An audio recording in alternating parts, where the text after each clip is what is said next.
The rain fell in thin, steady sheets over the quiet town of Ravenshore, casting a silver haze over the streets. The usual hum of life was subdued by the weather, but the police sirens slicing through the damp air shattered the illusion of peace. Detective Nathaniel Cross stepped out of his car, his coat already damp from the relentless drizzle. The glow of flashing red and blue lights reflected off the wet pavement as uniformed officers secured the perimeter of the crime scene, a modest townhouse on the edge of town. The property belonged to Emily Carter, a local artist known for her fascination with ancient symbols and esoteric lore. Rachel Moore, forensic psychologist and longtime collaborator, was already waiting near the entrance. She greeted him with a grim nod. "You're not going to like this one." "I never do." Cross adjusted his gloves before stepping inside.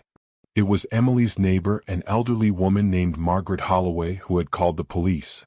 She reported hearing unusual chanting coming from Emily's house late the previous night, followed by a sudden silence. When Emily failed to show up for their usual morning coffee meetup, Margaret decided to check on her. She knocked, called out, and even peered through the windows, but the house was eerily quiet. Growing uneasy, Margaret tried the front door and found it unlocked. She stepped inside cautiously, calling Emily's name, only to be met with a chilling scene. Furniture overturned, a broken lamp, and the disturbing sight of an intricately carved symbol gouged into the wooden floor of the living room. But Emily herself was nowhere to be found. Trembling, Margaret backed out and immediately dialed 911. Within minutes, the police arrived, and soon after, Nathaniel Cross was assigned to the case. The air inside was heavy, carrying the scent of damp wood and something more metallic, blood. Though there was no visible body, the overwhelming presence of disorder suggested something violent had taken place. Cross crouched beside the deeply etched symbol at the center of the living room. The shape was precise, almost ritualistic, two interlocking circles with jagged lines running through them, intersecting at a sharp triangle in the middle. He ran a gloved hand over the rough engraving, tracing its edges with the tip of his fingers. Rachel knelt beside him, her expression unreadable. "This isn't random. I've seen similar markings in historical texts. Old cult references, symbology tied to secret societies." Cross arched an eyebrow. "You're telling me this could be some kind of ritual?" She hesitated. "I don't want to jump to conclusions, but..." She gestured toward the surrounding area. "There's no sign of forced entry. No struggle. It's as if she just vanished." He exhaled slowly, standing up. "Has forensics found anything?" Rachel shook her head. "No fingerprints, no DNA. Nothing except that symbol." A sinking feeling settled in Cross's stomach. This wasn't a normal case. He had handled his share of disappearances, but something about this felt wrong, as if the very air in the room carried the weight of something unseen, something watching. Just then, Officer Lucas approached them, holding a plastic evidence bag. "Detective, we found this in her bedroom." Inside the bag was an old book, its leather cover cracked and worn with age. Embossed in faded gold letters were the words, "The Order of the Veil." Cross exchanged a look with Rachel. "I think we just found our first lead." Rachel turned back to Margaret, who sat on the couch, wrapped in a police-issued blanket, sipping weak tea. Her hands trembled as she spoke. "I saw Emily 2 nights ago," she said. "She was uneasy. She kept looking over her shoulder, said she felt like she was being watched. I asked her if something was wrong, but she just smiled and changed the subject." Cross narrowed his eyes. "Did she mention anyone new in her life? Strange visitors?" Margaret nodded hesitantly. "A man. She wouldn't say his name, but she told me he was helping her understand something ancient." Cross and Rachel exchanged a glance. "And did she ever describe this symbol?" Rachel pressed. Margaret's face paled. "Yes. She told me it was a doorway to hidden knowledge." Cross exhaled, the pieces of the puzzle forming a chilling picture. If Emily had discovered something she wasn't meant to, then whoever, or whatever, was behind this had ensured her silence. As Cross and Rachel prepared to leave the scene, Officer Lucas handed them another evidence bag. "We found this on Emily's desk," he said. Inside was an open journal, the last few lines scribbled in frantic handwriting. They are watching. The veil is thinning. The symbol is the key. But I don't know if I should open the door. Rachel turned pale. She knew she was in danger. Cross clenched his jaw. And now we need to find out who or what she was afraid of. He closed the journal, the weight of the case pressing down on him. This wasn't just a missing person investigation anymore. This was something much bigger. They had only just begun to scratch the surface. Nathaniel Cross drove through the dimly lit streets of Ravenshore, his fingers tapping rhythmically against the steering wheel. The leather-bound book, The Order of the Veil, sat on the seat beside him, its cracked cover barely holding together. Rachel Moore sat in the passenger seat, flipping through pages, her brow furrowed in concentration. "Anything useful?"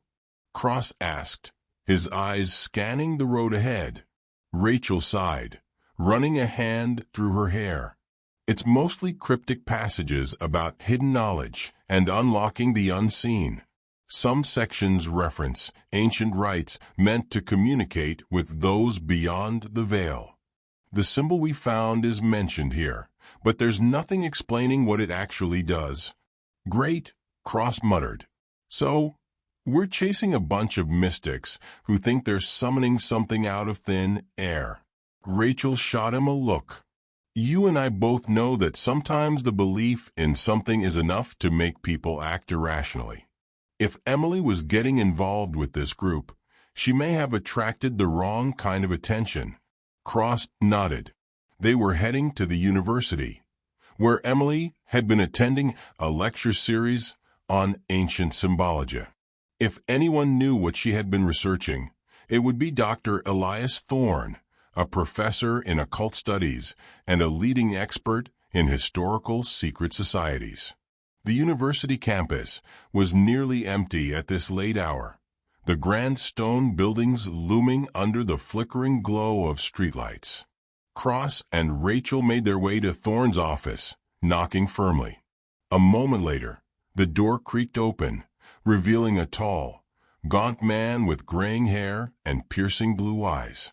He adjusted his wire-rimmed glasses, scrutinizing them with an air of suspicion. "Detectives?" Thorne asked, his voice smooth but guarded. "To what do I owe the pleasure?" Cross held up the book. "We're investigating a missing person, Emily Carter. She had this in her possession. We were hoping you could tell us what she might have been involved in." Thorne's eyes flicked to the book, and for a fraction of a second, his expression darkened. He stepped aside. "Come in." The office was lined with ancient texts, strange artifacts, and symbols carved into wooden plaques. Rachel ran a hand over one, recognizing some of the markings from Emily's floor. Thorne sat behind his massive oak desk, steepling his fingers. Emily was a dedicated student, highly inquisitive. She attended my seminars on esoteric traditions, particularly those concerning the veil. "And what exactly is the veil?" Cross asked, leaning forward. Thorne studied him for a moment before answering. "A concept found in numerous cultures. The idea that our reality is separated from something else, something beyond our understanding. Some believe it is a spiritual plane, others a hidden truth kept from mankind. Societies throughout history have sought to tear the veil aside, believing that what lies beyond holds great power." Rachel flipped through the book. "And the Order of the Veil?" Thorne exhaled. "A secretive group, centuries old. Their beliefs vary, but they are unified in the idea that knowledge is power, and that some knowledge is not meant for all." Cross sat back, processing the information.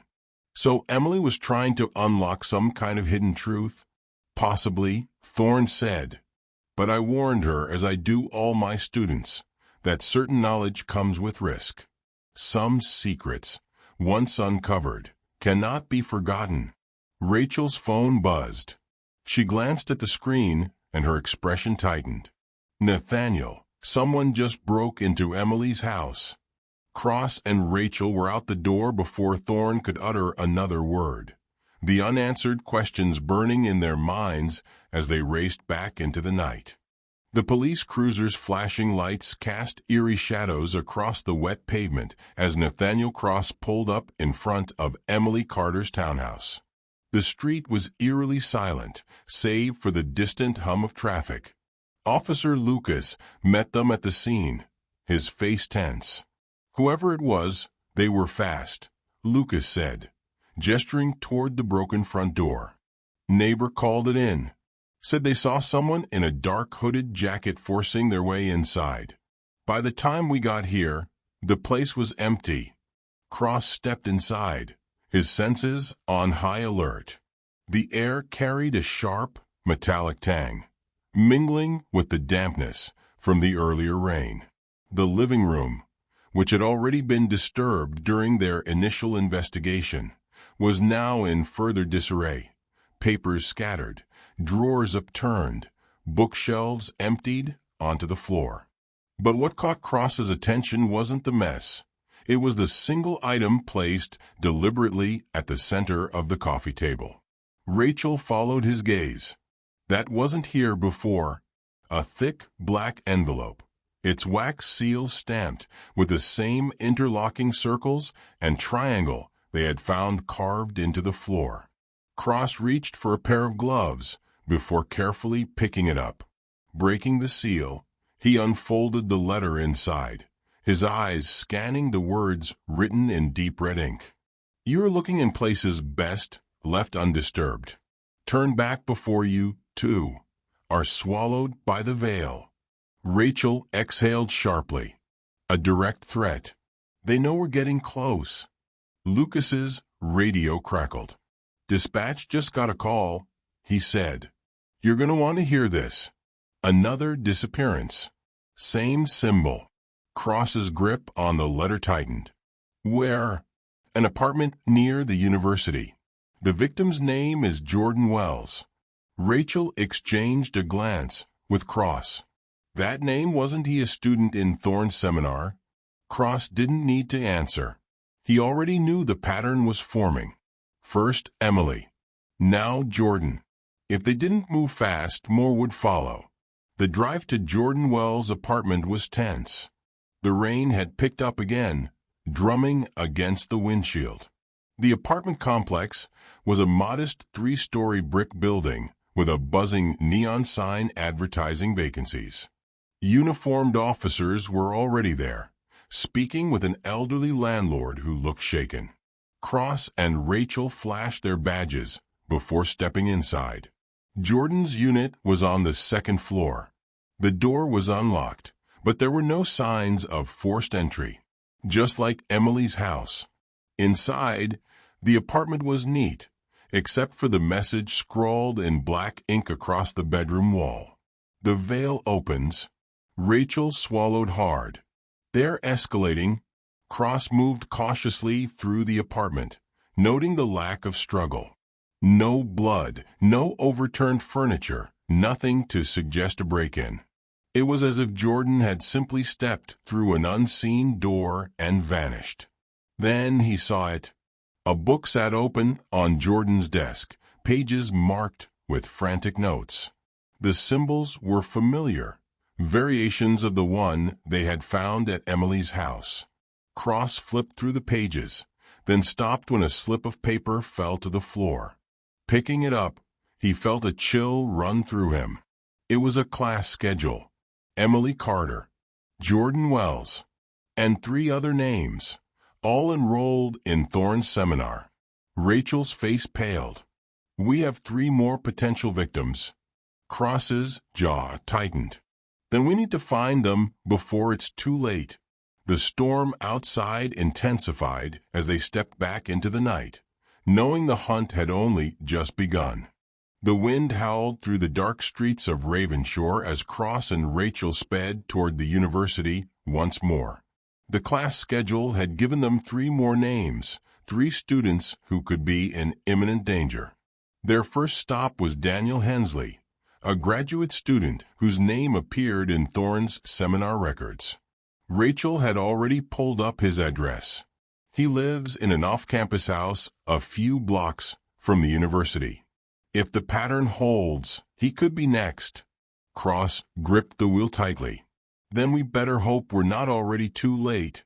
They pulled up in front of a dilapidated Victorian-style home, its windows dark except for a faint flickering light upstairs.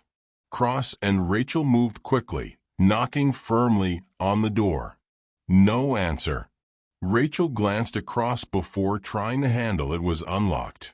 Inside, the house was silent.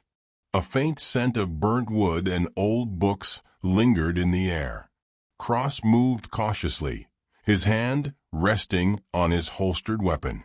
As they ascended the stairs, the flickering light resolved into the glow of candle flames, illuminating strange markings drawn on the wooden floor of the upstairs study. Daniel sat at the center of the room, staring vacantly at the symbols around him. His lips moved silently, as if in prayer or incantation. His eyes unfocused, locked onto Cross and Rachel as they approached. "Daniel?" Rachel said cautiously. He blinked, his expression dazed. "You shouldn't be here." Cross crouched in front of him. "Daniel, we need to know what's going on. Emily Carter and Jordan Wells. Do you know what happened to them?" At the mention of their names, Daniel visibly tensed. His hands clenched into fists, and his breathing quickened. They saw too much. The order doesn't forgive. It doesn't forget. Rachel exchanged a worried glance with Cross. "The Order of the Veil? Is that who took them?" Daniel let out a short, humorless laugh. "Took them? No. They went willingly. They opened the door. They stepped through." Cross frowned. "What door?" Daniel looked down at the symbols. "The door between worlds. The veil doesn't just separate knowledge. It separates existence. We were chosen to learn what lies beyond. Some of us embraced it. Others tried to run. Those who run don't get far." Rachel kneeled beside him. "Daniel, listen to me. Whatever you think you've uncovered, it's dangerous. We need to stop this before anyone else disappears. Tell us who is behind this." Daniel's face contorted with something between fear and devotion. "It's already too late. The final phase is happening tonight." Cross's jaw tightened. "Where?" Daniel hesitated, then reached toward his desk, fumbling with shaking hands. He retrieved a small, tattered notebook and thrust it at Rachel. "Find the temple. Stop them before the ritual is complete." Rachel flipped through the notebook, her expression hardening. "This is an old map of Ravenshore in here." She pointed to an unmarked section in the dense woods outside town. "This must be it." Daniel suddenly stiffened, his gaze locking onto the shadows in the corner of the room. His breath hitched. "They're here?" The candle flames flickered violently, casting erratic shadows along the walls. Then, the lights cut out. A cold wind surged through the house, slamming the door shut behind them. A guttural whisper curled through the darkness, sending a shiver down Rachel's spine. Cross grabbed Daniel's arm. "We're leaving. Now." Daniel didn't move. His face was pale, frozen in a mixture of awe and terror. Then, before their eyes, his body arched violently as if something unseen had seized him. His scream was cut short as the room was engulfed in an unnatural silence. Rachel lunged forward, but Cross held her back. "We have to go." The whispering intensified, closing in around them. Cross didn't hesitate. He pulled Rachel out of the room, slamming the door behind them. The moment they reached the street, the house behind them seemed to shudder. The candlelight snuffed out in an instant. Rachel caught her breath. Daniel, he knew too much. Cross's grip tightened around the notebook. "Then we better make sure we find this temple before anyone else vanishes." Without another word, they got into the car, the distant sound of the wind carrying whispers neither of them wanted to hear. Nathaniel Cross and Rachel Moore stood at the edge of the dense Ravenshore woods, the wind howling through the towering trees like a whispered warning. The old map from Daniel's notebook had led them here, a forgotten stretch of wilderness where, according to the markings, the so-called temple was hidden. There were no roads leading to the site, only a narrow dirt path barely visible in the moonlight. Cross checked his gun before nodding at Rachel. "We move fast and stay alert. If this is really where they're conducting their rituals, they won't welcome uninvited guests." Rachel tightened her grip on the flashlight, her breath visible in the cold night air. "I just hope we're not already too late." The path twisted and turned, leading them deeper into the woods. The trees loomed taller, their skeletal branches clawing at the sky. The deeper they went, the more oppressive the atmosphere became. An unnatural silence had settled, as if the forest itself was holding its breath. Then they saw it, a structure barely visible among the dense foliage, its stone surface cracked with age and covered in moss. The entrance was a tall, arched doorway with symbols eerily similar to those carved into Emily Carter's floor. Rachel hesitated for only a second before stepping forward, tracing the patterns with her fingers. "This is ancient," she murmured. "Not just some abandoned site. This place has history." Cross kept his eyes on the surroundings. "Let's hope we don't become a part of it." They moved inside cautiously, their flashlights cutting through the darkness. The interior was vast, lined with towering stone pillars covered in faded inscriptions. At the far end of the chamber, an altar stood beneath a circular opening in the ceiling, allowing the moonlight to illuminate the symbol etched into the cold stone floor, the same interlocking circles and triangles that had marked every crime scene. "We're in the right place," Rachel whispered. A sudden rustling from the shadows sent both of them into action. Cross swung his gun toward the sound while Rachel held up her flashlight. A figure emerged from the darkness, a man dressed in tattered robes, his face gaunt and eyes sunken. He raised his hands, his voice low and hoarse.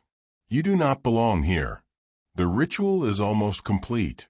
You cannot stop what has already begun." Cross stepped forward, gun steady. "Where are the missing students? What have you done to them?" The man's lips curled into something between a smirk and a grimace. "They have seen beyond the veil. They are free." Rachel's stomach twisted. "Where are they?" The man pointed toward the altar. Behind it, partially hidden in the darkness, a narrow passage led deeper into the temple. Without hesitation, Cross moved forward, keeping his gun trained on the cultist. Rachel followed, the weight of dread pressing down on her with every step. The passage opened into a chamber lit by flickering torches. In the center, a group of figures stood in a circle, hands raised, chanting in a language neither Cross nor Rachel recognized. At the center of the circle, Emily Carter and Jordan Wells knelt, their eyes closed, faces serene, as if in a trance. Rachel moved first, rushing toward Emily. "Emily? Jordan, can you hear me? We're getting you out of here." Emily's eyes fluttered open, but something was wrong. Her pupils were dilated, her expression empty. "It's beautiful," she whispered. "The veil is opening. We are becoming more." Cross turned to the cultists, his voice a dangerous growl. "Whatever this is, it ends now." But before he could act, the ground beneath them trembled. The symbol carved into the floor began to glow, a sickly pale light creeping outward. The air grew thick, charged with something unnatural, something pulling at the edges of reality itself. Rachel grabbed Emily's arm, trying to pull her to her feet. "We have to go, now." The cultists raised their voices, their chanting intensifying. A wind howled through the chamber, though no doors or windows allowed it entry. Shadows lengthened, stretching unnaturally toward the light.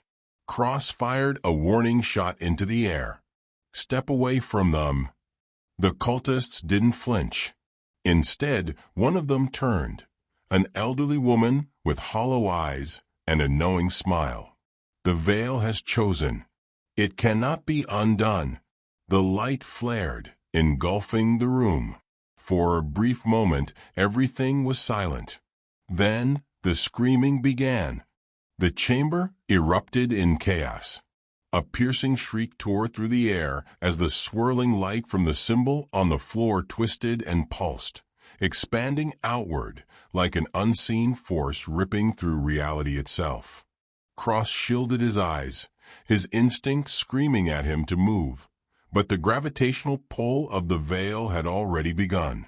Shadows stretched unnaturally, flickering like living beings, their elongated fingers clawing at the stone walls. Rachel clutched Emily's arm, her grip firm. "Emily, you have to fight this. Whatever they told you, it's a lie." Emily's head lolled to the side, her gaze unfocused. "No," she whispered, her voice distant, as if she were speaking from somewhere far beyond the room. "It's not a lie. It's the truth. The world we see is only a fragment. The veil, it's lifting. We can become more."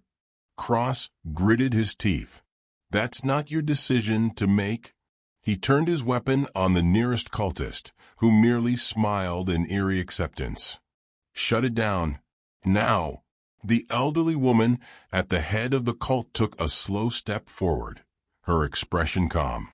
"You do not understand, detective. The veil is neither good nor evil. It is knowledge. It is power. And it is already open." Before Cross could respond, a deafening crack split through the room. The glowing symbol at the altar widened into a gaping void, and something began to emerge. It was not a shape they could comprehend. It was a distortion, an absence of light and form, an impossible thing that should not exist. The cultists fell to their knees, their chants turning into fervent praise. Rachel's heart pounded. "Nathaniel, we need to stop this now." Cross assessed the situation in an instant. There was no reasoning with the cultists. There was no stopping the ritual with words. The only way to end this was to destroy the temple itself. He grabbed Emily's other arm, pulling her forcefully away from the light. "Rachel, get them out of here." Rachel hesitated. "What are you?" "Now." She didn't argue. Wrapping an arm around Emily and grabbing Jordan's unresponsive form, she hauled them toward the exit. The cultists, too lost in their devotion, barely noticed. Cross turned to the altar. He had one shot. Taking aim, he fired directly at the base of the symbol. The gunshot echoed through the chamber, striking the carved stone. The veil flickered, then shrieked. The walls trembled. Cracks splintered through the temple structure as a guttural roar. Something ancient and enraged filled the air. The cultist screamed, but it was too late. The veil had begun to collapse, dragging everything back into the void it had opened. Cross didn't wait to see the end. He ran, dodging falling debris as he sprinted toward the exit. Rachel had barely made it to the tree line when the temple let out a final, thunderous groan. The ground beneath them lurched. Then, with a deafening implosion, the entire structure caved inward, swallowed by its own unnatural power. Silence. Cross hit the ground just as the dust settled, his breath ragged. Rachel was beside him, Emily and Jordan still unconscious, but alive. For a long moment, neither of them spoke. The night was eerily still, as if the world itself had exhaled a sigh of relief. Rachel was the first to break the silence. "Is it over?" Cross pushed himself up, glancing back at the ruins. For now, Emily stirred, blinking dazedly.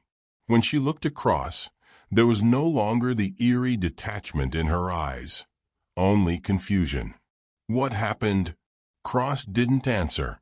He didn't know how to explain what they had just witnessed, what they had just stopped. Instead, he simply stood, offering Rachel a hand to help her up. "Come on," he said. "We're going home." The four of them walked away from the ruins, leaving behind whatever secrets the temple had buried. But as Cross cast one final glance back, he couldn't shake the feeling that some doors, once opened, never truly close. And somewhere in the depths of the unseen, something was still watching.